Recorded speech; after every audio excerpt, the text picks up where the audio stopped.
समझा प्यार वाली फीलिंग्स का ना। ओके मामू। मर गया रे ବୁଝୁ ସାଙ୍ଗ ଆରେ ଗୋଟେ ଭଲ କଥା ଅଛି କଣ ଆ ମୋ ବାହାଘର ଠିକ ହେଇଯାଇଛି ତୋ ବାହାଘର ଠିକ ହେଇଗଲା ନାଇଁ ମ ଆଉ ଆଉ ବାହାଘର ଠିକ ହେଇଗଲା ଗୋଟେ ବ୍ୟାଚ୍ ଫିଷ୍ଟ ହଉ ବ୍ୟାଚଲର ଫିଷ୍ଟ ମାମୁଁ ଯୋଉ ଅଛି କରେଇ ଦବନି ବା କାଇଁ ହବନି ମ ମନେଇଲେ ହବ ନା ଆଜି ସବୁ ଆସନ୍ତୁ ମୋର କ୍ଷେତ ନଷ୍ଟ କରିସାରିଲେଣି ପଶିକି ଖାଇ ପିଇ ଯେ ସବୁ ଆଜି ବାହାରଟେକି ସାବାଡ କରିବି। ମାମୁଁ ମାମୁଁ ମାମୁଁ କୋଉଠି ହଁ ଭଣଜା ମୁଁ ଏଇଠି ଅଛି ଆଜି ବାହାରଟେକି ଆସଛୁ ଆଜି କିଛି ସାଇଜ ନ କରୁଛି ସବୁ କ୍ଷେତ ଖାଇସାରିଲାଣି ମୋର। ମାମୁଁ କଣ କରୁଛ ସେଠି ଭଣଜା କିଛି କରୁନାହିଁ ମୁଁ ଏଇଠି ଅଛି। ଯାଉ ତମ କତି ଯାଉଛି ହଉ ହଉ ମାମୁଁ ମାମୁଁ ମାମୁଁ କୁଆଡେ କାଇଁ ପକଉଛୁ କଣ ହେଇଛି बैगन। ମାମୁଁ କଣ କହୁନୁ ଏତେ ଖଟୁଛ ଦେହ ତ ଦରଜ ହଉନି ଓ ହୋଲ ମୋ ଭଣଜା କି ପ୍ରେମ ଆଉ କଣ ହେଇଛି ଗୋଟେ ଆଜି ଗୋଟେ କଣ ନା ମୋ ମାମୁଁ ହଁ। ଆଉ ଗୋଟେ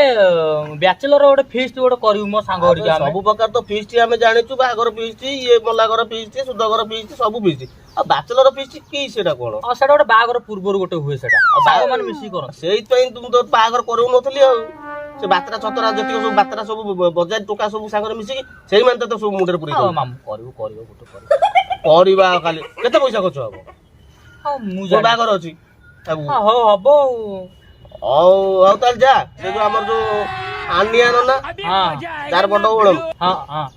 ତା ପାଖକୁ ଯିବୁ ହେଲା ହଁ ତାକୁ ଡକେଇବୁ କହିବୁ ମାମୁଁ ଡକେଇଛନ୍ତି ଆଉ ଯା ଦେଖି ଗୋଟେ କଥାବାର୍ତ୍ତା ହବ ଆଉ ହେଲା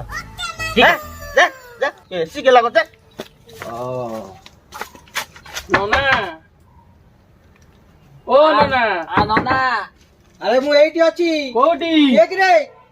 ନନା ଏ ମାମୁଁ ଡାକିଛନ୍ତି ଯାଇକି ପହଞ୍ଚିବ ହଉ ଚାଲ ଚାଲ ମୁଁ ତ ଯାଉଥିଲି ତ ମାମୁଁ କତିକି ହଉ ଚାଲ ଚାଲ ଚାଲ ଚାଲ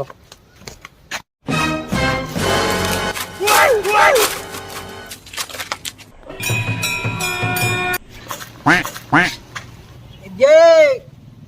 ଓ ନିଦେ ଆନିଆ ନନାର ପାଟିଟା ଶୁଭା ଯାଉଛି ସେଟା କୋଉ ପଟେ ଚିଲଉଛି କି ଏ ଯା ଜଖମ ଦଉଛି ସିଆଡେ ଶଳା ପୁଣି ନିଦେ ହଁ ଏଇଠି ବା ହଲଉଛି ଏଇଟା କଥା ହଲଉଛି ଏଇଠି ହଲଉଛି ଏଇ ତମେ କଣ ହଲଉଛ ବା ମୋର ଏଠି ଜନ୍ମରୁ ହଲୁଛି ଆଉ ତମେ ହଲଉଛ ହଉ ରୁହ ଯାଉଛି ନନା କଣ ଏଠି କରୁଛ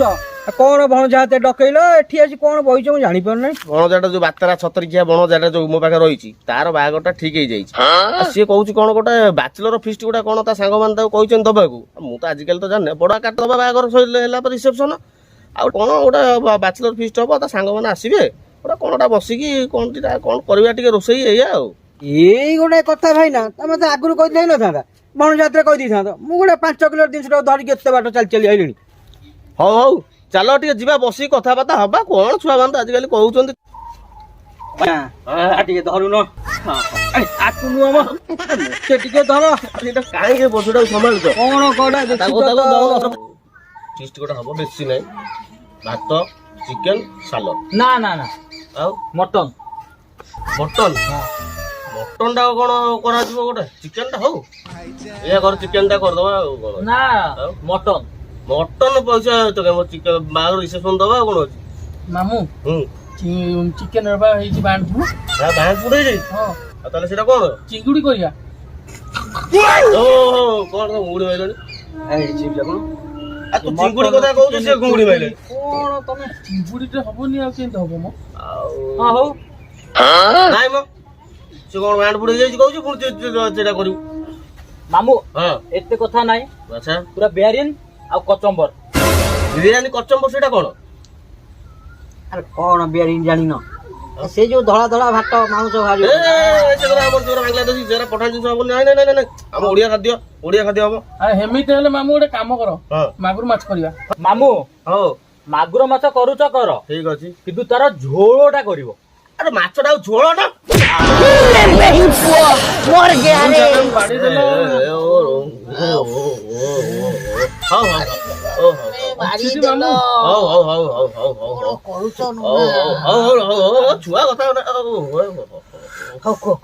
କହିଲ କୁହ ତମର କଣ ହବ କହିଲ କୁହ ମାଗୁର ମାଛଟା ହବ ଆଉ ଭାତଟା ହବ ସାଲଟ ହବ ଆଉ କିଛି ହବନି ଝୋଳ ହବ ହବ ନାହିଁ ଝୋଳ ହବ ଝୋଳ କହିଲେ ହବ ନାହିଁ ହବ ଝୋଳ କାଇଁ ହବନି ଝୋଳ ହବ ହବ ଝୋଳ ହବ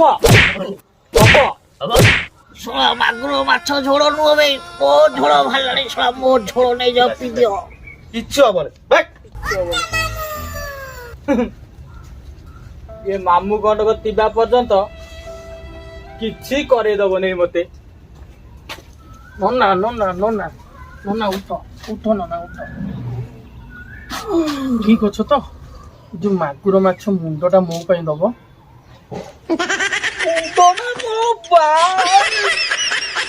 ହଉ ନଦିଅ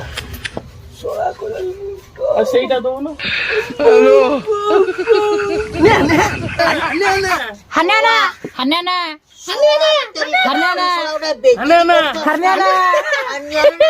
ହରିୟାଣା